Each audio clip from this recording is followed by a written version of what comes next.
Let me tell you. I'm gonna tell you a short story.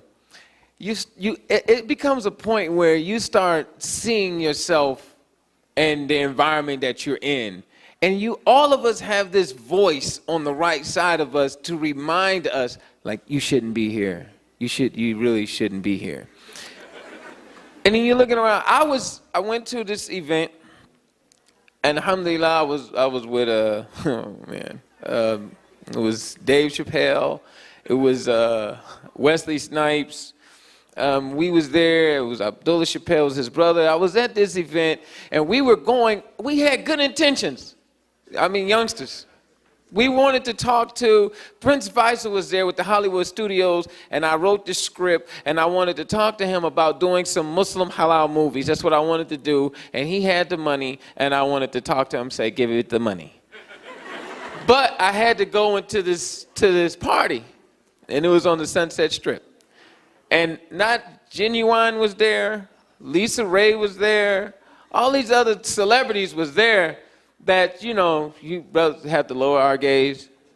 Sisters even have to lower their gaze with the Genuine guy. We know. But it was at this point when I realized that I was wasting my time. I was there, and look how I got the reminder.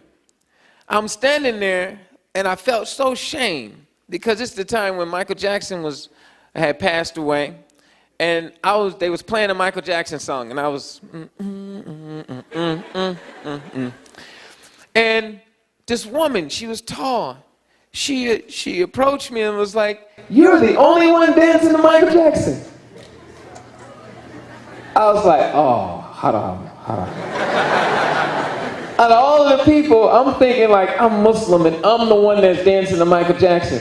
So then she's talking to me, and I don't remember what I said, because I have to be honest. I don't remember what I said, and she's like, "You Muslim?" I was like, "Oh, yeah."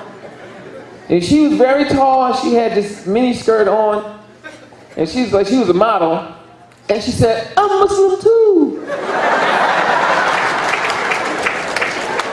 Assalamu alaikum. And then I was like, she's tall, so looking up to her, I was like, wow, what's going on? Okay. And then she said, "Ana min Maghrib." And let me tell you, may Allah have mercy on her, because I didn't know what that meant, min Maghrib, right? And so I was like, "You from Salatul Maghrib?" But then she said Morocco, and so I was like, wow. And I looked at it, and she said, "Please," this what she, honestly, Eddie, she looked at me and her eyes watered, and she said, "Please say Fatiha with me." And I was touched, I was like, man, that's messed up, but I didn't know, I started thinking about all of the shuyukh and everything. Like, this has got to be ikhtilaf. But I was like, well, I'm messed up and she's messed up too, so we might as well say Fatiha. I said Fatiha, and then she was like, "I want to know what a masjid is and everything." And I said, wow, what if that was me? I walked away from her, and this lady was talking to me, and this guy was black, and he was looking, and then she took me to introduce me to him, and this guy, he was the manager in charge of Erykah Badu and everything. And he was like, "You want a drink? I'm gonna offer you a drink. It's real, it's an honor." When I turned the drink down, I was dishonoring him. It was like, I said, no, I don't drink. And everybody just, so I was like, he was like, "Oh." And then the other lady was like, "No, he's Muslim." And then he was like, "Oh, you Muslim? I'm Muslim too. Assalamu alaikum wa rahmatullahi wa barakatuh." And he pulled out his Allah chain as if it was his badge. To be like, bam. And he started talking to me in Arabic. And I was like, "أنا أتكلم عربية شوية. أنا ليس أفهم." I don't understand. And the point that it got to me, I started looking around. I said, "You know what? A'udhu billah. There's a bunch of Muslims in here. And look at how we look. And I don't look no better.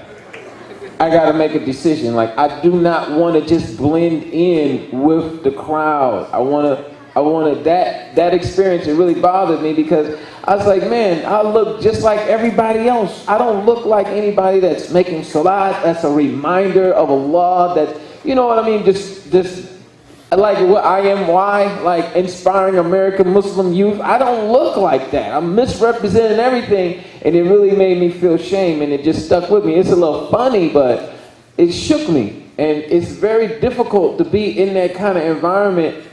I mean, I've done some films. I don't even tell you Muslims which film that I've done, because I'd be like, oh, I would be like, I'm ashamed. Just not even, I'm grateful that I didn't really have any bad scenes. But just because I was there, and then if you saw the movie, you'd be like, you was there? You know, it's just too much.